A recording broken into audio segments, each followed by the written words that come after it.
I'm Mandy Yarkich from Creative Matters, and you're listening to Creative Matters on Air, where I have conversations with new and established artists from around New Zealand. I love to listen to artists' stories and learn about their creative process, and maybe you do too, which is why I've made this podcast, to inspire, inform and educate. I hope you can take away something positive and encouraging from each of these amazing stories to help you on your own creative journey. Hi, and welcome to Creative Matters. Thank you very much for joining me. Today we are talking with Kate Hursthouse. Kate is a New Zealand artist, illustrator, creative entrepreneur and mother of one living in Te Atatū Peninsula, Aotearoa, New Zealand. She is on a mission to help women find their own place of joy and calm through colour and creativity. Kate has a background in architecture and design and has been running her creative business since 2014. Her work has taken a number of forms over the years, from contemporary artworks, calligraphy and commercial illustrations, to an illustrated children's book, colourful abstract paintings and large-scale hand-painted murals. Kate is currently working on the Colourful World of Kate, a suite of online art courses brought to you from inside Kate's studio into the sanctuary she has within her studio walls, which is full of colour and play. Kate believes art and colour is therapeutic and good for the soul, and creating has helped her through some of the most challenging years of her life. 2022 also saw Kate dive into the whole new world of podcasting. The Creative Mother podcast features interviews with creative women from a range of professions who are also mothers. Artists, designers, musicians, filmmakers, fashion designers and other creative mums talk to Kate about the impact of motherhood on their creativity and business. Kate talks about the development of her small creative business and all the things she's learned as a business owner. She talks about her development from architecture to design and illustration through to her current abstract painting practice, how she got to be the host of her very own podcast, and her philosophies on how changes in circumstances are there to feed change to your perspective and to keep you learning.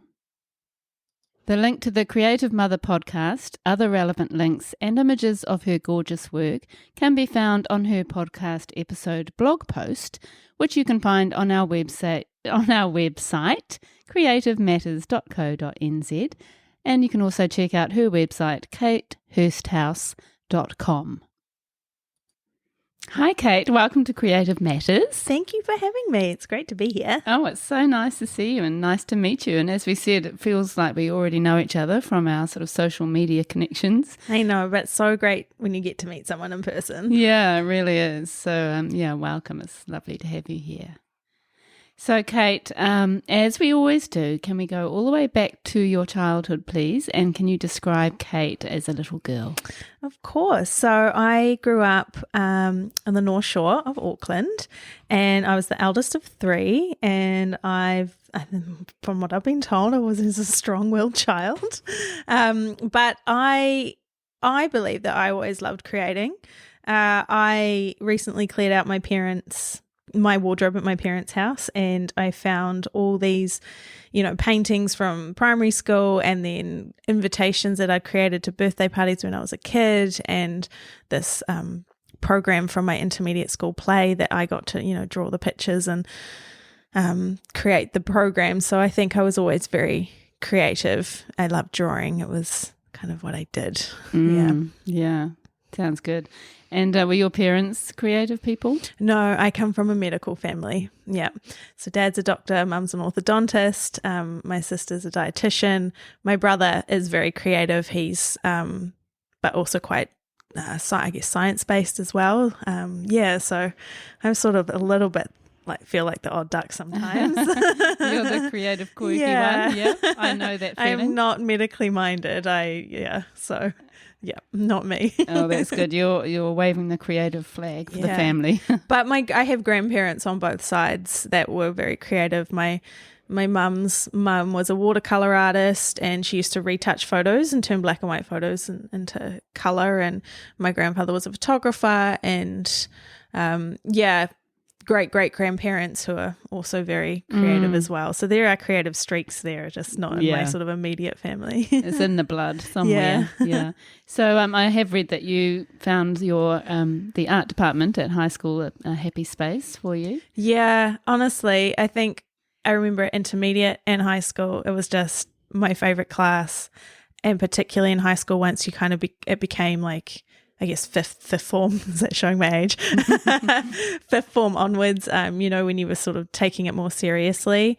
And that's all I really wanted to do was paint and be in the art room. And the teachers were my favourite teachers because they just let you come in at lunchtime when it was raining and paint. They were just happy for you to be there. So, yeah. Something great about art teachers. Oh, they're amazing, amazing people. So from high school, did you take your art into your career or what happened then? So somewhere towards the end of high school, I guess when you're 17, 18 and all of a sudden, everyone starts telling you need to decide what you're going to do for the rest of your life. I ended up going down the path of architecture school, going towards architecture school. I'm kind of foggy on how this happened. I don't ever recall anyone at my high school being like, graphic design as a career you could do, or illustration, like that was never suggested as like a feasible career. And then arts degrees were kind of like, well, they're not very practical and you're not going to make any money. And so I ended up in architecture because I guess that seemed like it was art but also practical, but I really didn't love it. I went to Unitech. I think I knew in second year that I wanted to leave. Architecture school was quite conceptual, and you got to produce these, lovely designs and presentations. And I think that's the bit I enjoyed the most, was designing the presentations and the actual architecture, like how things went together side of it, I wasn't particularly interested in. The classes on, air conditioning and structure, I was like, oh, this is not for me. But very much felt like I had to see that 5-year degree out to the end. So I did, and then graduated into the recession. So I had been working as a student architect and got laid off from that job. And I went snowboarding in Canada instead, and then still felt like I should do something with it. And I had friends from architecture school who had gone to Australia, which seemed to ride out the recession a bit better. So I went there, got a job as an architect, and I hated it so much. Like it was so I don't know, it was door schedules and structural engineering and where's the toilet going and what's the plumbing doing. And it seemed to me that to be creative as an architect wasn't going to happen until you're, much higher up in the business. Whereas with art and drawing and design, I could just kind of go home and draw something for myself and feel like I'd made something. Whereas with architecture, it just felt like you were never going to get to make something. It's quite a different process, isn't it? Very, and so rule focused. There's so many structural codes and what you can and cannot do, and also working to a brief, I suppose. Yeah, working to a brief, and different. Looking back, there's a lot of stuff that working as an architect really helped me in terms of a business, kind of the business side of things, but.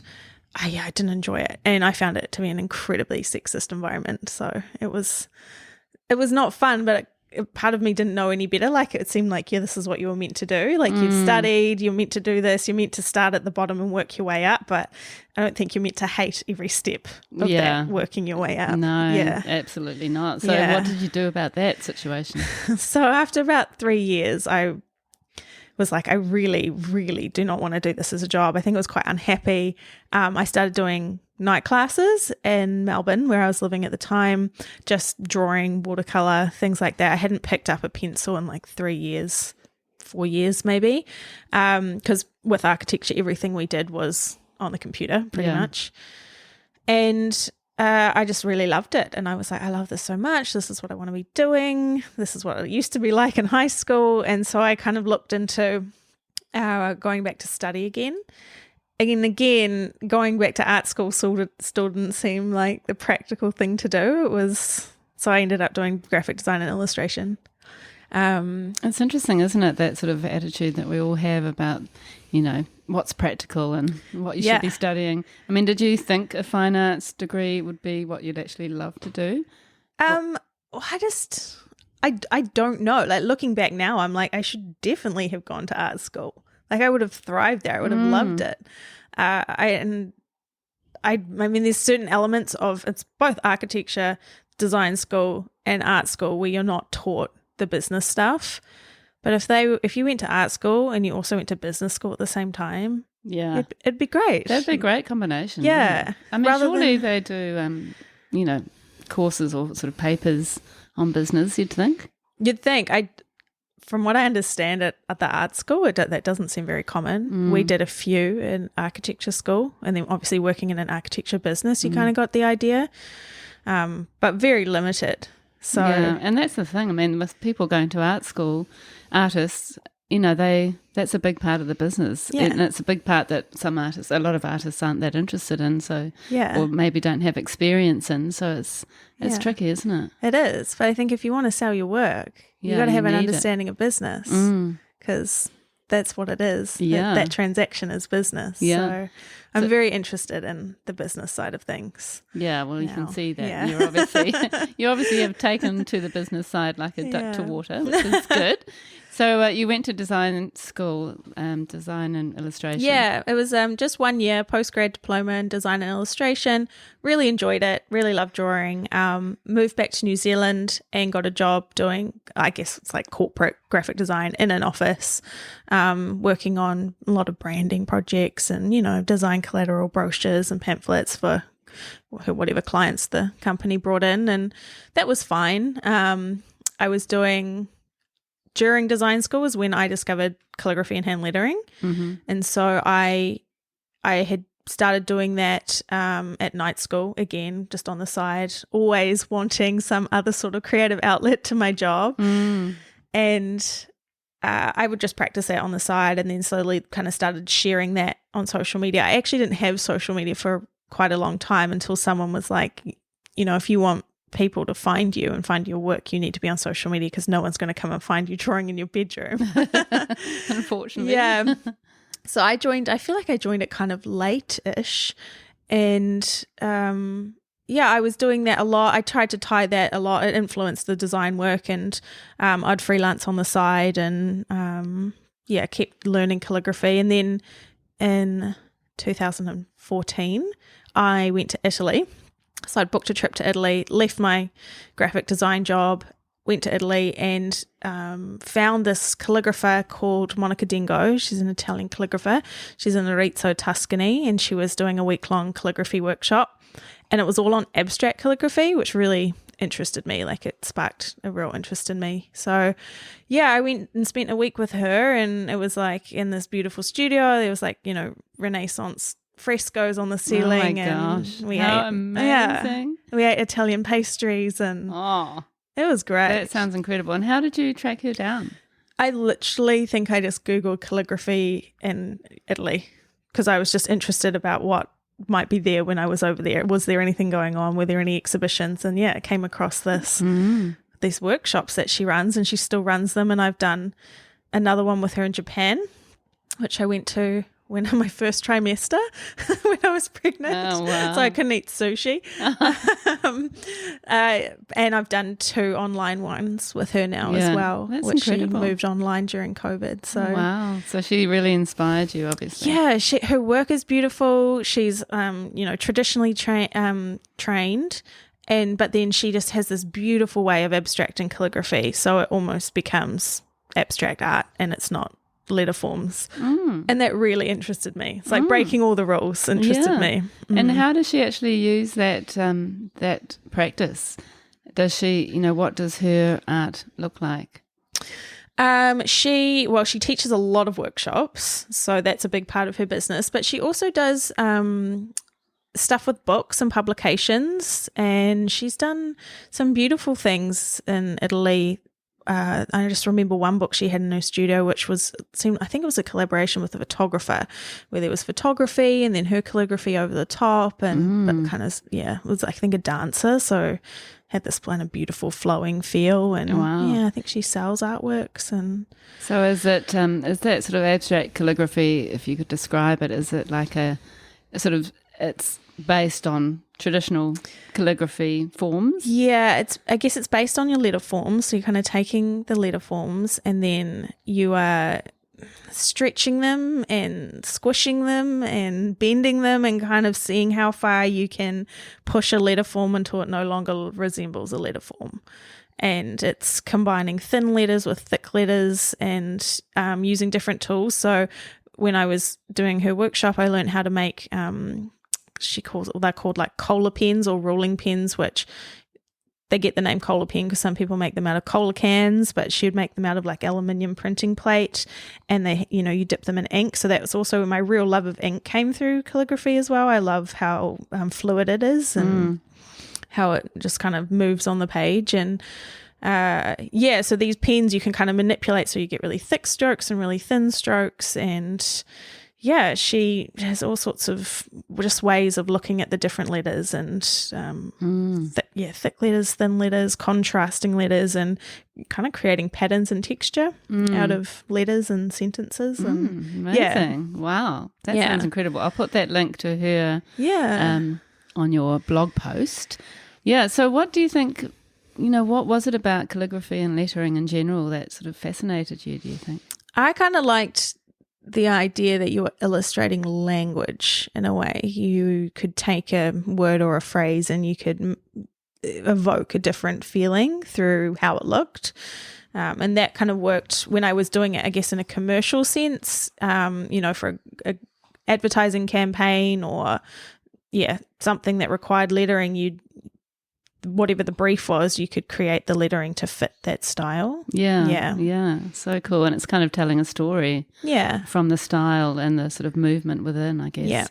Yeah. So when you came back from Italy, obviously you didn't go back to the actual traditional graphic design work, or did you? Well, so when I was in Italy, I was like, wow, I really just want to work for myself, and I want a studio with Renaissance, paintings on the ceiling. And so I was like, I just had this calling. I was like, I think I have to work for myself. So I kind of came back, and I had no business plan. My dad's always been like, do you have a business plan? I do now, but I didn't back then. Yeah. So I just kind of, just put myself out there. I'd kind of been doing a bit of freelance on the side with my previous graphic design job, moonlighting. And I just said yes to pretty much every job that came my way. It didn't really matter what it was. So there was graphic design in there, a lot of bread and butter, did some website design for a while. It was kind of all the skill sets that I'd learned over the years. I was like, yes, I can do that. Yes, I can do that. And then I'd often do a lot of personal projects to kind of improve my calligraphy and hand lettering, post them on Instagram. Someone would see that. At the time, there weren't that many people teaching or doing calligraphy in Auckland or possibly even in New Zealand, particularly one with a social media presence. So I think people found me through that because there kind of became a big renaissance in calligraphy, and now it's hugely popular and there's lots of people teaching it and lots of people doing beautiful calligraphy. But at the time, I think I just kind of fell into this gap in the market a little bit. Yeah. And were you actually doing sort of like public art projects with your lettering? What have I done? I did murals. I've done murals in people's offices. I've done, campaigns for people like ASB or Zero or Lululemon was another one.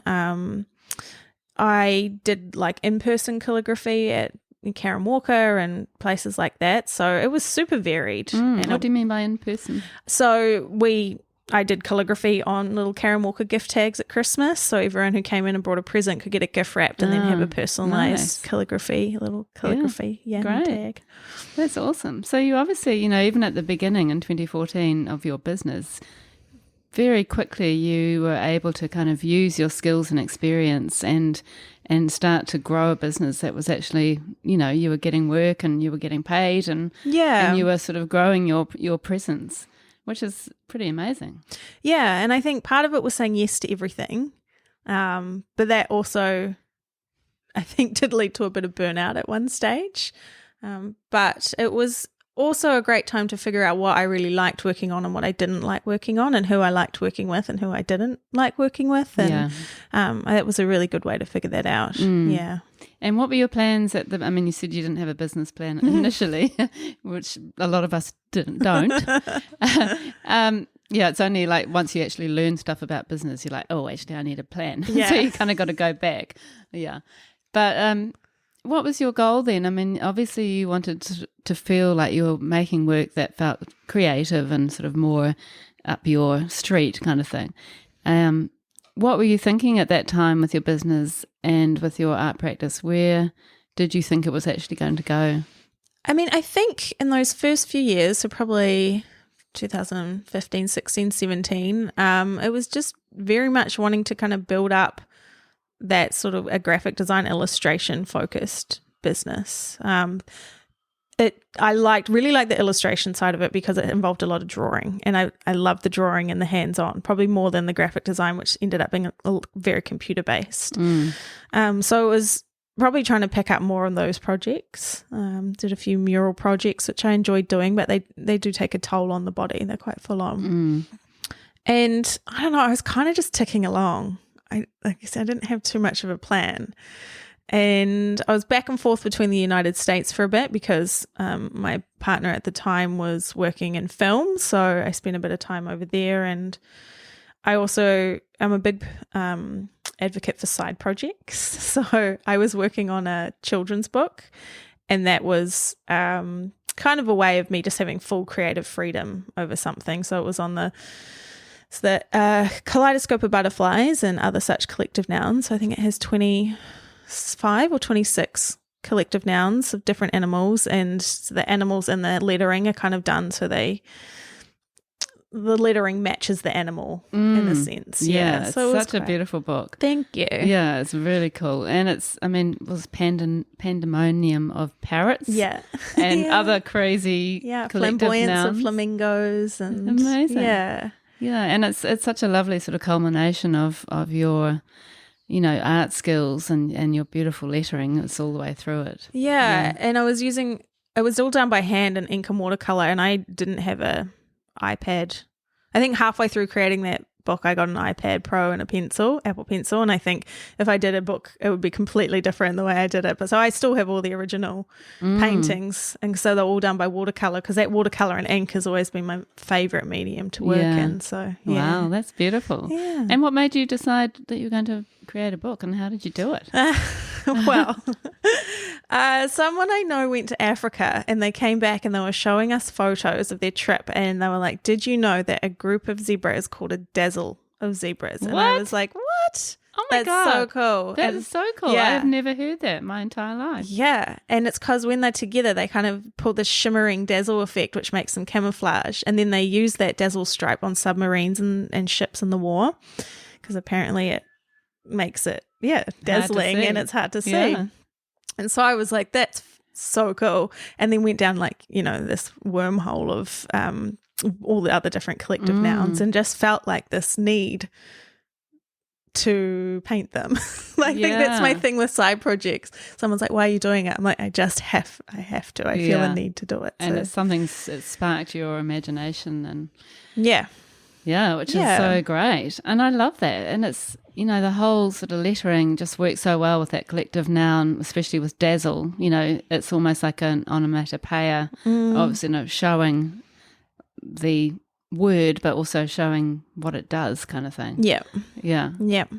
How did you do the pandemonium of parrots? So it's kind of like the parrots are in a jungle, and are kind of all sitting or around the letters, which are kind of a little bit jungly, and there's vines, and some have got their wings open, and some such a great book. Yeah. And lots of schools have ordered it, haven't they? Schools and libraries, and it was published, so it was technically self-published, but through Little Love, which is like the offshoot from Mary Egan Publishing, and so they do a lot of artist-led children's books. So that's great. Yeah. And so did you just start drawing, or sort of planning, writing it up, and then just kind of researched how to publish yourself? Yeah, pretty much. Amazing.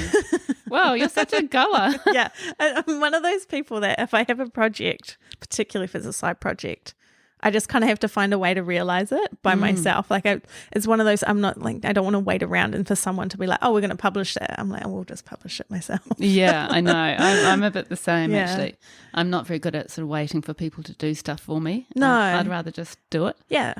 Let's get it done. Yeah, absolutely. So that's so cool. And then you went from there. I know you started sort of more of a painting practice in COVID, so I guess 2020 in lockdown. So how did that develop? Well, before that, I had my kid. So 2018, moved out of my studio in Ponsonby, moved everything home in boxes, and had my wee guy Arlo, and that was a huge change because before that, I'd work whenever I wanted and do whatever I wanted and traveled whenever I wanted, and then had Arlo, and it wasn't like that anymore. So big change, huge change. And the first year I did take on a few little freelance projects, ones that particularly appealed to me, and I was able to do it because Mum was able to help out. But I was quite selective about what I did. I would paint. I've always painted like on the side or experimented. I've done a lot of like abstract calligraphy paintings and artworks. And that's always been, kind of the art side of things, exhibited in a few group shows. And then when I was on maternity leave, that was one thing I'd do. I'd just kind of dabble every now and then, do a little bit of painting just to have something for me. Came out of maternity leave, picked up a few design illustration contracts, and then a few months later we went into the first lockdown, and the two big contracts that I'd locked in fell through. That was basically like, we can't do this anymore. Wow. And then I don't know if I feel like marketing budgets kind of got tightened up by companies.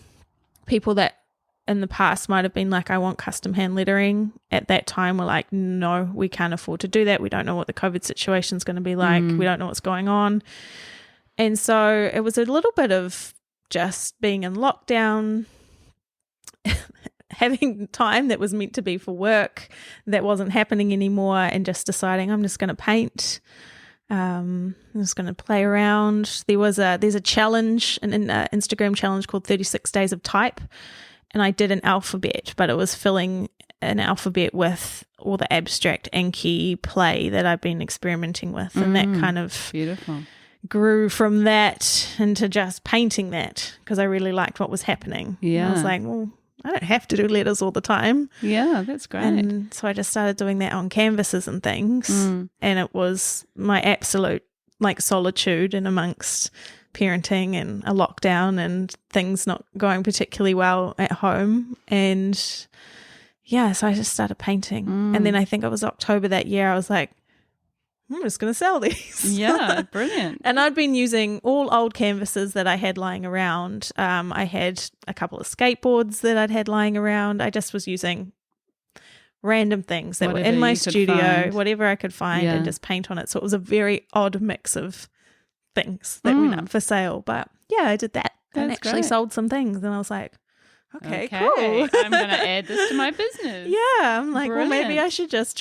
keep doing this, because this is fun. I really, really love doing this. And initially, were you not seeing it as going to be part of your business? Was it sort of for you to start with more? I mean, there's always that part of me that's been like, I would love to do this, because I see other people doing it on Instagram. And I'm like, if they can be an artist, why can I not be an artist? So there was something always that I felt like holding me back. Like, you don't have what it takes, or it's not practical enough, or there's this, just not having enough confidence in myself to be fully like, no, I'm going to do this. I am an artist. Yeah, I'm an artist. Yeah. So, just really accepting the fact that I was like, I love this more than anything that I've done. And so much of the abstract stuff, I think, has stemmed from that abstract calligraphy. It's just gone beyond calligraphy into just abstraction. It's like all the shapes and the textures. And you can definitely see the link. So, I mean, your work is very expressive and quite experimental, with sort of beautiful abstract shape, line and form, and then that sort of mark making that you bring into it was really beautiful. So how would you describe, also actually before you describe it yourself, what I see in your work is so much is the colour palette.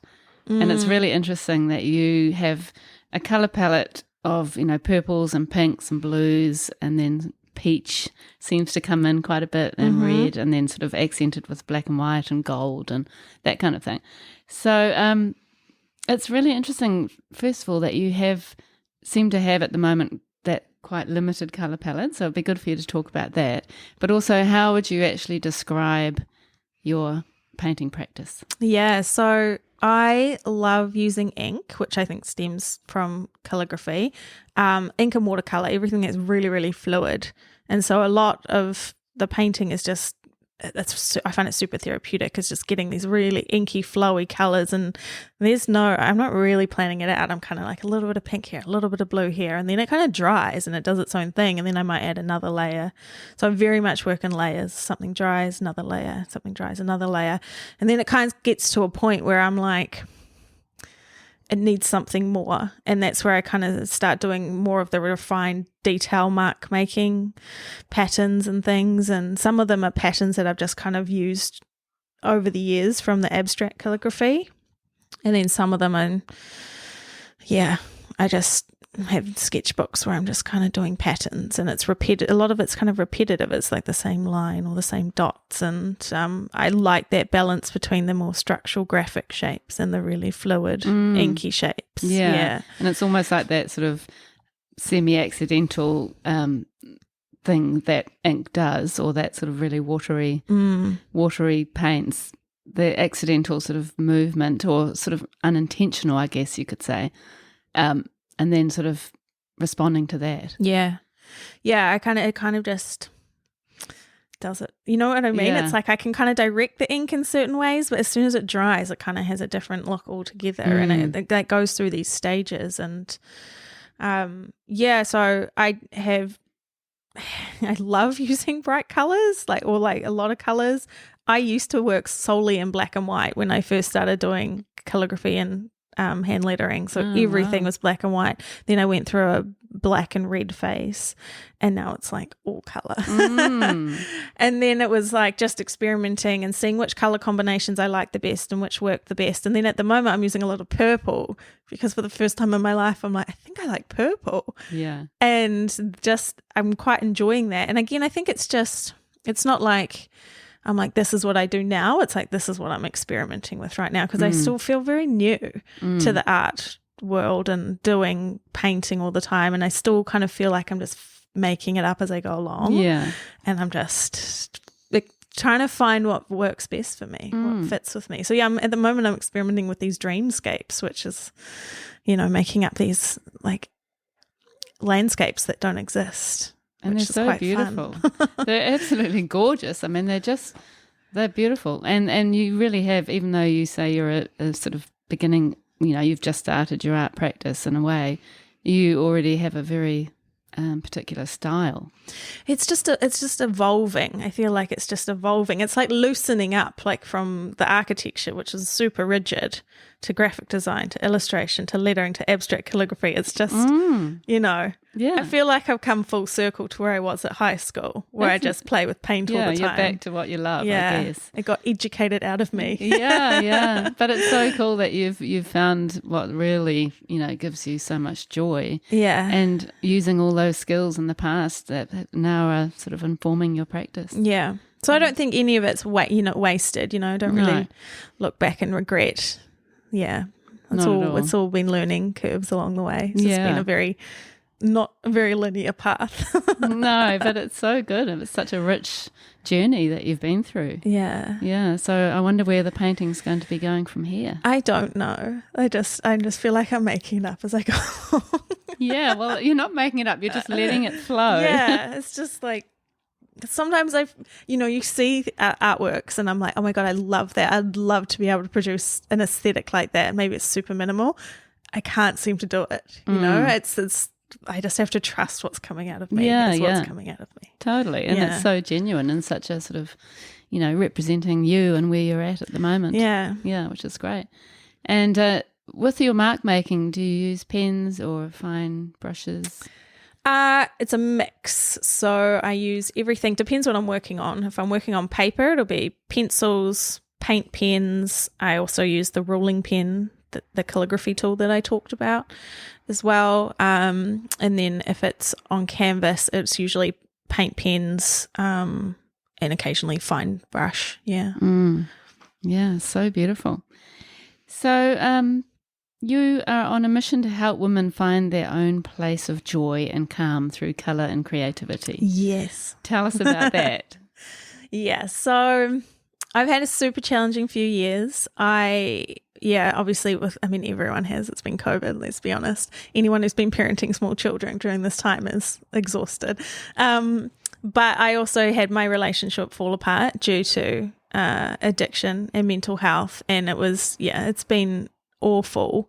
But the one thing that I've been able to control during that time is being able to create and paint. And so it's just found the whole thing to be very therapeutic for me. It was that one place that kind of felt safe and calm, and I could kind of create beautiful things. And I think the colours made me feel positive. They made me feel good. When I walk into the studio and I see the colours, I'm like, oh yeah, they still make me feel good. So I still want to use them.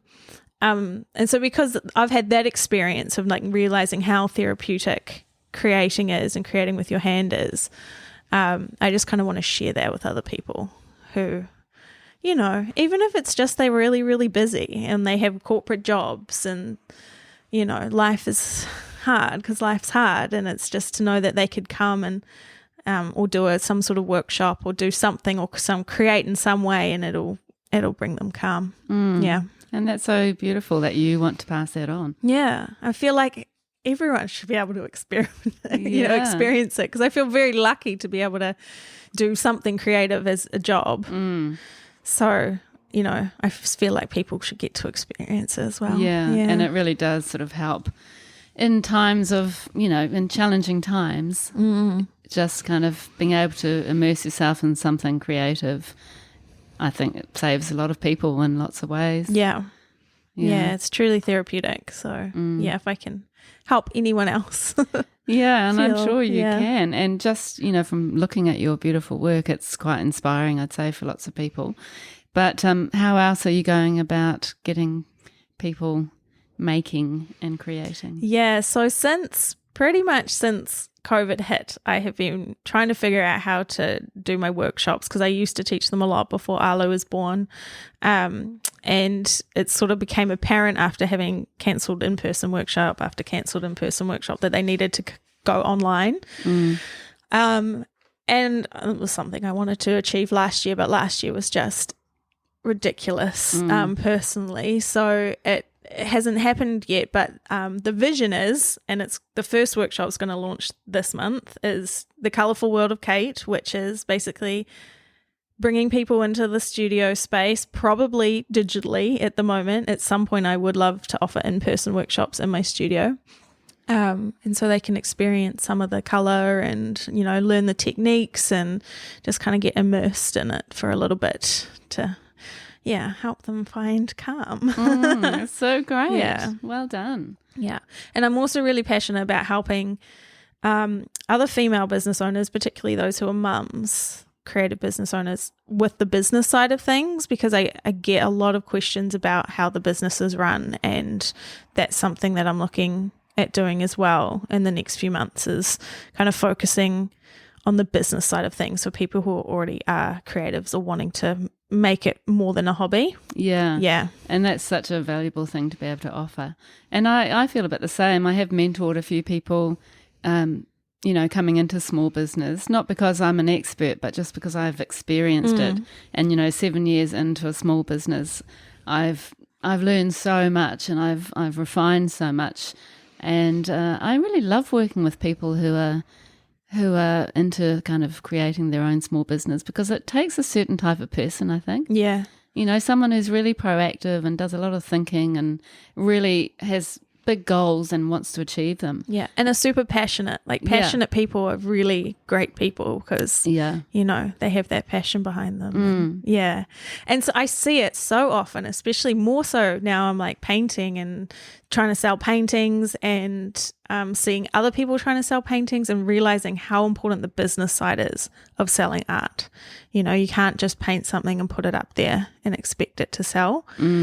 So, yeah, I've learned so much from running my business, kind of in the graphic design and illustration capacity, and then now trying to sell. It's kind of moved from more client-based to product-based, I guess, my business. Though I do the occasional commission and things like that. At the moment, it seems very much selling products rather than selling a service. And selling your artwork. And what would you say to somebody thinking about starting up small business, a creative small business? Have a business plan. Wow, that business plan. I know. No, I do think that building it up slowly on the side, which quite a few people, you know, who I've talked to, they are, or they're mums who were in creative professions before and now they're trying to do their own thing. And so it is, building it up slowly on the side can be good. Really, I think really believing in yourself, because if you don't believe in what you're putting out there, like no one else is going to believe in it. So that's really key. And I think it's so much of it is having to show up and sell yourself in a way, which can be quite uncomfortable for creatives. But just, I guess it's just like the world needs more creativity. So by showing up and telling people about what you're creating, it's only a great thing. You know, people need to see more of that, and people want to see more of that, and people love seeing behind the scenes stuff. And I think it's just start talking about what you're creating on a regular basis. And building that brand. And build an email list. As well.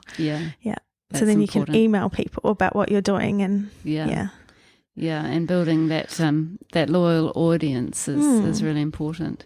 And I mean, it's interesting you say sort of build it slowly and on the side if possible, because I did the complete opposite with my business. I'd done a lot of thinking over the last sort of few years, so I was kind of ready in my head. And then I just pretty much jumped off the cliff, left my full-time job and thought, I'm only going to be able to do this if I am not working.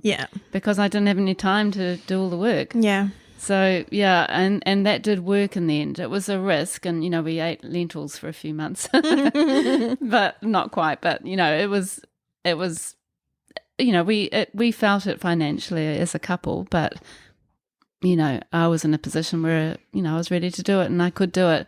And it just made me even more determined to make it work. I think that's the thing. Like, I have people who are like, I don't know how you do it. And you're like, because I have to. Like, this is my job. And now I'm a single mum. I'm like, this is my livelihood. Like, this has to work. You know?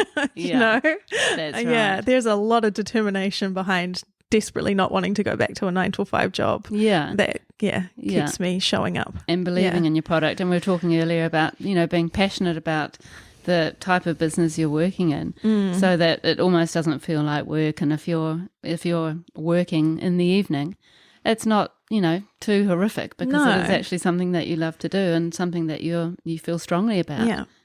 And if you're kind of setting these goals and those, you know, if you have to work in the evening and doing that is helping you get closer to the goal, then it's only good. It's worth it. It's worth all the hard work. And the great thing about your own business is, you know, the more you put into it, the more you get out of it.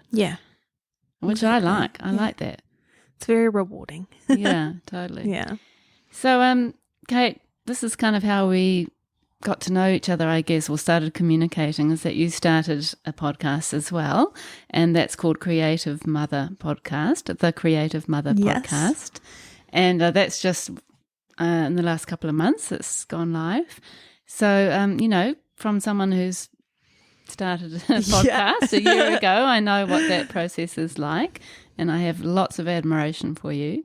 So I'd love to know why you've chosen to talk to mothers. So I wanted to do this podcast for 3 years, basically since I was on maternity leave when Ala was really little. I'd walk all the time. He'd sleep in the pram. I was kind of bored in those early, and especially in those, 4 months to 8 months before they start moving. And he was a great sleeper. And I, before that, never listened to podcasts. And then I found them and kind of went, I'd just listen to them all the time. It was amazing. You could find anything on marketing and business and motherhood and, respectful parenting. And it was great. And then it was around that time that, I'd had my kid. I'd realized the challenges of what it's like being a mum, running a business and being a mum, and kind of realizing how much a child needs you and how that really impacted my creativity, just in terms of feeling like I didn't have the space in the time, and never got into like the flow state, which I always used to. And I spoke at Typism conference in Gold Coast, which is a lettering and design conference, and in my talk I talked about how having a kid helped change my perspective on what the work I wanted to be doing and things like that. And after it, I had all these other women who were there who came up and was like, I'm a mum, I'm a designer, I'm a graphic designer. I know exactly. I related so much. And I was like, oh my God, there's all these other mums. It's not just me. Yeah. I was like, there's all these other mums who are dealing with exactly the same thing. And since then, I've continued to connect with all sorts of other creative mothers on Instagram mainly, and had conversations in our DMs that I just felt like people needed to hear, because I was like, if I feel this way and you feel this way, then there's other mums that feel this way. And I just wanted to share their stories. And totally. Yeah. That's also brilliant. saw podcasting as like just a really good way to have those stories rather than like a blog interview or something like that. I'd rather listen. It seemed as a mum, I'd rather listen than read. Yeah, and it's such a great thing while you're walking and driving and trying to sleep and all those things. Yeah. Oh, that's brilliant. Congratulations. Thank you. It's a big job, and there's a lot you need to learn before you put your mind to it. Yeah, my sister actually started a podcast. So I wanted to start this podcast years ago. Last year was the plan, didn't happen. But my sister, she's a dietitian. She runs a all things food podcast. And so I was like, whoa, you've done it. You've done what I wanted to do. And so then she was great in terms of what mic are you using? What software do you use? Yeah. And things like that. And I also took an online course with another American girl who teaches people how to start podcasts, basically, just so it was like a step-by-step, which worked for my tired brain. Yeah, that's brilliant. Well done. You've done such a great job. And I've listened to all of the episodes apart from the one that came out today. Yeah. So, and I'm really enjoying them. So, Cool. they're great to listen to. I'm a mum, but my kids are 24 and 25 and not living at home. But, I can still really relate to a lot of the stories. And they're also really interesting, just the way the people talk about their own practices and their creative careers and that kind of thing. So, I really totally recommend people check that out. That's the Creative Mother podcast. Yep. And you've done really well with your branding and also your funding. I mean, I know that I, like you, thought for a long time about creating a podcast connected to my business, but always kind of thought I can't really do it because I can't make any money from it. But then I just thought, no, I'm really passionate about this. I want to do it anyway, and I'm sure over time something will happen with the funding. And I really believe that I'm kind of on a journey, and at some point, I'll be able to support the artists who I speak to by paying them, but also pay for my time because, I want to spend more time doing it, but I have to kind of stop myself and think, no, this is not a money-making venture at the moment. I have to be careful. So I know that you went to Boosted for some of your initial funding for your setup. So can you tell us about Boosted and what it is and how that worked for you? Yeah, so I was similar. So this very much felt like a side project, and it got pushed and pushed because I was like, it didn't have any income. It wasn't income generating. Though I have seen how podcasts can generate income, and I can see how they can be used as a really great marketing tool. So yeah.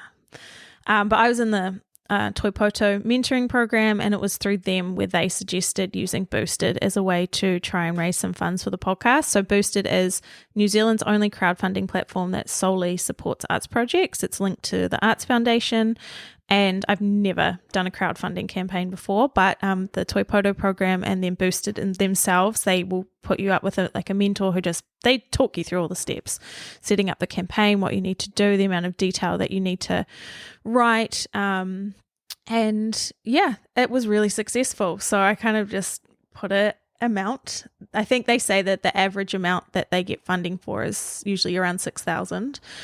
And so I'd put 7,000, and then they'd also said that it could be quite stressful, and that in the middle there'd probably be a plateau, which also hit around Easter, Anzac Day, and me getting COVID. So it was a terrible timing.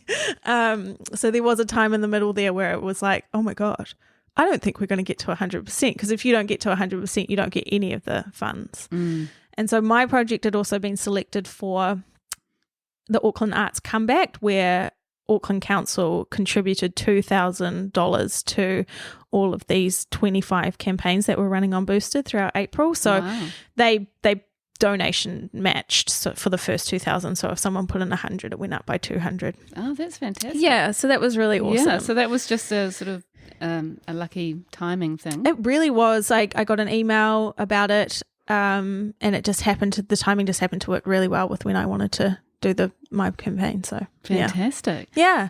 And then the support behind it has been amazing. Like, I have had people come out of the woodwork that I just did not even know who followed me, who I haven't seen in years, who were just like, we love what you're doing, we love what you post, we love this, here's a donation. And I'm like, thank you. Yeah. And then we released the podcast halfway through the campaign, so people have been able to listen to 2 or 3 episodes as well while the campaign's running. They've loved the episodes, they've donated. So that's really great. Yeah, it's good to do that. Oh, I mean, that's amazing. Well done. So it means now that it can be, it can happen, and that I can work on it and feel like it's part of my job for the next, at least for the next 2 seasons. And that's really great. Yeah. And have you got any other ideas for funding in the future? No, I want to use it definitely to pull people back towards the courses and stuff I plan to be offering. So kind of use it as a marketing tool in that way. But other than that, no. We'll see. For people listening and who are thinking, oh, this Boosted campaign sounds like a good thing for me, what is the criteria for getting that funding? I'm honestly not sure there is a criteria. I think it's like, I think you can get in touch with Boosted and let them know what your project is, and they'll help you set it up. So I just think it needs to be a creative project. The range of projects that was on there over April was crazy. They had film projects, a fashion project, people wanting to release a single or an EP or things like that. So that's so good. Yeah. That's brilliant. Yeah, you just have to show up, and it's great for practicing showing up and kind of, I guess, selling yourself, talking about a project, and because you're having to ask people for donations. And did you find that hard, that side of it? Yeah, yes and no. Part of it was I'm so passionate about it and sharing these women's stories that I was like, you just have to. These stories are great. You know you're going to want to. The stories are going to be awesome. So, but also, there is that awkward feeling. And then because I got COVID, the energy level was at about 0 to get the enthusiasm to ask people to donate. But it was interesting. It was an interesting experience. And you made it to the 7,000, which is great. Went beyond. We got to 110%. So, oh, wow. Well done. Yeah.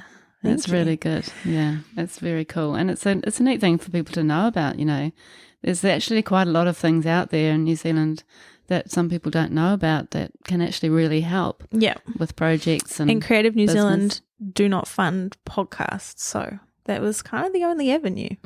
Yeah. Oh, well done. That's really cool.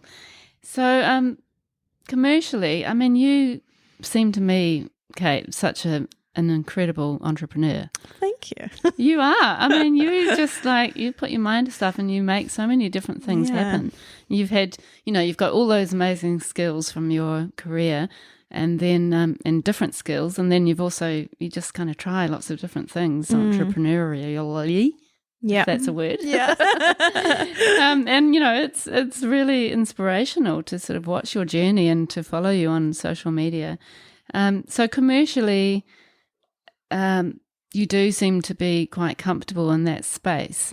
But let's just kind of unpack how that looks for your business. So you sell your paintings as originals and also as prints. Yep. And how do you do that? The prints? Both. So originals, I mean, at the moment, the last few collections have all been originals on canvas, but sold on my website and through Instagram, I guess. Part of it was COVID generated. Like, I didn't see any point in trying to find somewhere to exhibit in terms of doing like a show because everything was being COVID cancelled. Also, the concept of a solo show makes me feel really anxious. And also because I've had way more success selling things online than I ever have in a gallery. So I have a very great following. Not necessarily great in size of numbers, but in terms of the people who follow my work. They are loyal and they like what I do and they're really engaged. Yeah. So that seems to have been way more successful, and through email marketing as well, my mailing list, which has built up over time. And I don't know if it's just an outcome of COVID or, but also just mum life, being a single mum, and you have to adapt, I think. That works. Yeah. That works for your product, for your work. Yeah. And, you seem so good with your social media, with Instagram in particular, and Facebook, where you are sharing quite a lot of yourself. And, you've talked about the challenges in the last couple of years through social media, which is brave. And, you're also kind of telling your story and we're following your journey a little bit, which is nice. And you're definitely out there as a brand. Part of the brand is your face and you. And you do lots of videos and stuff that some artists might find a bit intimidating. Yeah. So how do you find running the old Insta? Yeah, I've had a love-hate relationship with it over the years, I think. At the moment, I'm kind of not taking it super seriously. Like, I know it's an important part of my business and I know I need to show up consistently, but I'm trying to just get rid of the perfection behind it. It's like I try not to overthink what I post because people only see it for sometimes they don't even see it. The algorithm's so bad, but if they do, it's maybe a 24-hour cycle. I like using stories a lot because people seem to see and engage with them possibly more than they do posts. And Reels, I'm getting a lot more engagement on. And generally speaking, the Instagram Reels environment, for a long time I was like, I hate this. Everyone's just dancing and pointing and looking ridiculous. And I'm like, is this what we're going to look back over the years and be like, this is what COVID did to people? Reels is an outcome of COVID. So but true. I've seen, artists are doing Reels quite successfully where they, it's a lot of behind the scenes stuff and process stuff. And I kind of just do that and I'm trying to film a lot more and just put it up. Still don't love being in front of the camera, but I do it if I have to. Yeah, and you come across really well. And do you just have a tripod and set up your phone? Yeah, and off you go? I've got a couple of different tripods so they can kind of just stay around. One just, is like a gorilla pod that just moves around with me. Yeah, it's handy. Different angles. And it's a good thing. It's nice to watch people's process, I think. It's quite inspirational and motivating. And, the backstories are interesting. And as we said, when you post a picture of yourself, there's so much more engagement for my business, which is weird. I have no idea annoying. Why. Yeah. Don't you value what I'm doing? Like, come look on. At the work. Yeah, it's really strange. But, I think as you say, it's an important part of running a business, especially if you're selling online. It really has to happen. And how does your website work? So my website, I've just moved to Shopify. It used to be on Squarespace, and I used Squarespace for 7 years. And then a few other artists I know have recently moved to Shopify. And in terms of integrating with this boring stuff, New Zealand couriers, this is the boring practical stuff. Yeah. It apparently works a lot better. Really? So that's been a bit of a adjustment, just getting used to the back end, but it kind of seems to be working. That's good. Yeah. Brilliant. Oh, well done. And you also have lots of different products that you sell. So there's calendars and cards, And you did some macrame wall hangings with the lovely Amasia from Composed Confusion. Yep. That is one of her works up there. I was wondering that. The pink one, which actually went missing when she sent it to me. Somebody stole it out of the letterbox. It was so gorgeous. But yeah. So how do you feel about creating products that kind of mirror your painting practice? Yeah, I think it's all a bit of an experiment at the moment. It's experiment in what people would like versus what I like, and whether it's, a savvy business decision, because there's a lot of things you can do that would be really cool, but I don't necessarily think are the best revenue generators, which shouldn't be the be-all and end-all as to why you create something. But sometimes when you're putting in the effort into making those products, that kind of has to be factored in. Yeah, if it's part of your business, it does have to be profitable. Yeah. But then sometimes you don't know until you try. That's right. Yeah. So it's like last year, I think the year before I did Christmas baubles. I generally do something around the Christmas time, and then last year was the calendar, and this year I may do another calendar again, but may do some other products that I've had in mind. And it kind of allows people who can't buy an original, or sometimes people can't even afford prints, and it does allow them to access art or have art in their home in a smaller way. Yeah. So I quite like them for that reason. Which is nice. Yeah, that's a good thing. And how do you choose what you're going to create? What sort of product? Well, I have a whole list of things that I think would be cool. Yeah. And then it's kind of thinking, well, what's going to be good business-wise, and what do you think people would actually like? And it might be a thing where I actually do a poll on Instagram and see what people would gel with them. And then it's kind of not about sort of committing and investing in buying a whole lot of product. It's more setting it up and then buying on demand kind of thing. Is that how it works? Depends for the products. For prints, I do print on demand usually through Endemic World. But products with the calendars, I did a pre-order. So at least I knew kind of how many people. And then I did a pre-order, and then I brought a few extra, and then they all sold out. Oh, wow. And people were like, but I wanted a calendar. I'm like, well, you should have brought it in the pre-order. Yeah, that's a very common problem. Yeah. So, pre-orders of products, so you kind of, you can get a gist. And then that's what I'm kind of trying to figure out at the moment, is how to do it in New Zealand. Is it New Zealand or offshore? How does that work? Yeah. And all of that stuff, like we were saying earlier, it involves so much research and talking to people and, reading stuff online and, and sometimes you do go through that process and put all that work into it and then decide actually it's not going to work for me. Yeah. And so it's just kind of working out what's feasible, I guess. Yeah, pretty much. Which takes time and love. Yeah. Yeah, it does. You've got to devote yourself to it and then make some good decisions. And sometimes I found, along the journey, you do try something, you think this is going to be great. I really believe in this. I'm passionate about this. But actually it doesn't work. Yeah. Or you don't manage to sell. And then often in my case, it's because I haven't marketed it properly. Yeah. Like my business mentor used to say to me, you're not in the business you think you are in, you're in the marketing business. And it's so true. It's, you can create amazing things. And if you're not marketing, nobody knows. Exactly. It all comes down to business and marketing. Yeah. It doesn't really matter what you're selling. No. Yeah, my business coach is the same. She's like, just because other artists are doing it does not mean it's a good decision to make. So exactly. Yeah. You have to find what complex. works for you. Yeah. Oh, there goes the rural fire alarm. I'm not sure if you can hear that. But, so, there's so many ins and outs of business. And it's actually really good to talk to someone like you about small business and the sort of nitty-gritty of small business because, I'm sure a lot of our listeners are considering or in that journey already. Yeah. Of small business. So we've stopped recording for a second just to let that rural fire alarm finish. It's pretty full on. So just carrying on with talking about your commercial side of things, do you actually do commissions, Kate? Yeah, I do. Select commissions and not heaps. I don't know if it's just personal preference or just, if people get in touch. Yeah. Yeah, so they can get in touch with you through your Instagram if they need to. And also you've been interviewed in a beautiful book called Spirit, Conversations with Creative Women. Yes. And I have that book, and it's right here opened up on your page. And it's a really gorgeous book written by Janine Wilkinson and photographs by Anne Orman.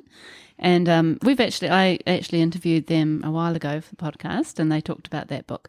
But how did you find that experience? It was good. They're lovely. Anne has taken photos of me on a couple of other occasions for social media and website stuff. So she's just a gem. She makes you feel so relaxed in front of the camera. And yeah, that was done. That interview and photographs were done when I was pregnant with Arlo. So I was still in my studio at Studio 122 in Ponsonby. So when the book came out, it was a bit like, it seemed so long ago, like so, and even some in terms of where I was going to be and what I was going to be doing. It's like different person, different Kate. But they did actually include some pictures from my new studio because Anne had been in to take photos of me since then. So it's good. A bit of a mix. It's kind of the before and after. Yeah, well, I mean, it took a few years to get to publication. Which often happens with books. Yeah, but that's an amazing project to be a part of. Yeah, such a beautiful celebration of New Zealand women creatives. Like, what more could you want? I know, and to be chosen to be part of that select group is just such an honour. Yeah, I think I met Janine through, I think she did one of my calligraphy workshops. I think that's how we connected. Wow. So Kate, I've read that you feel strongly that changes in circumstances are there to feed change to your perspective and to keep you learning and trying new paths. How has that belief impacted you in the direction your life has taken? Well, I kind of feel like you have no control over absolutely anything that's happening. That's what I've come to realize. And I think I grew up as a bit of, perfectionist, control freak, needed to, know when things were happening and what was happening. And with everything that's happened to me in the last few years, I'm just 90% convinced that someone else is pulling the strings. I'm not a religious person, but someone else is pulling the strings. So yeah, you look at COVID and the silver lining, and I wouldn't be painting without that. So, out of all these bad things, good things have happened. So I kind of think you got to trust the process. I'm very big on trusting the process at the moment because I don't know what the outcome is. So I kind of have to feel like whatever's happening is taking me somewhere. Yeah. Yeah. And I think it's such a good philosophy. And I really believe in that you're kind of on the journey, and all the stuff that happens along the way is part of that journey, negative or positive. Yeah. Yeah. And you are incredibly motivated and proactive. Yes. And you make stuff happen, which I really admire. And you're doing your best to continue doing what you're passionate about as a solo mum, and, making sure that Arlo has the right care, and, it's amazing. So what drives you? At the moment, it's like the necessity of living in Auckland and being a single mum and having bills to pay. And that's pretty much my biggest driver, is that I have to make my business sustainable so it can support me and Arlo long term. Yeah.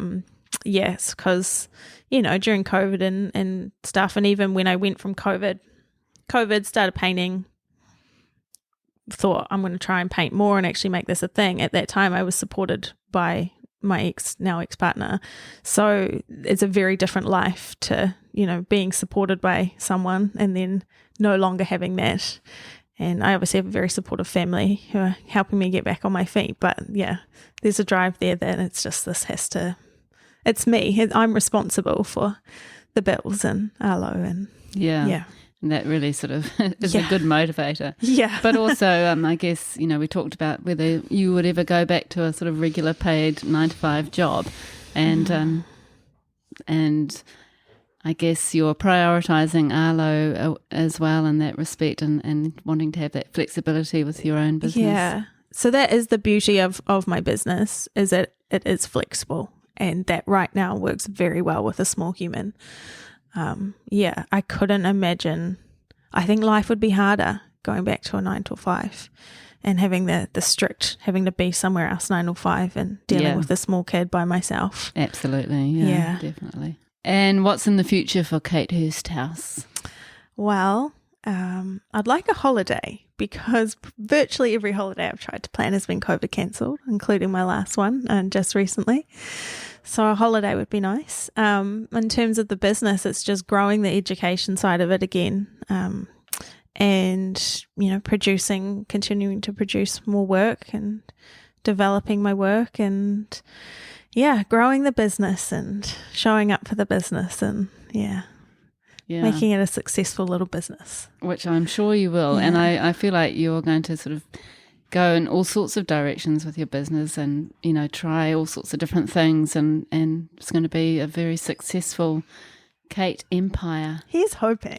Absolutely. He's hoping. I believe that 100%. And I have there's the big vision, and then it's my business coach has been helping me break that down into bite-sized chunks and just work towards each of those goals, because I'm someone who can kind of be like, oh my God, I want to do this, I want to do this, I want to do this, and get super overwhelmed and then kind of freak out and then think I'm never going to be able to do any of it. Yeah. So she's helped me break them down and just slowly work towards each goal, and very much baby steps. Yeah, which is a great way to look at it. Yeah. And just kind of prioritizing certain parts rather than trying to do everything not so well. Yeah. Yeah, it's great advice.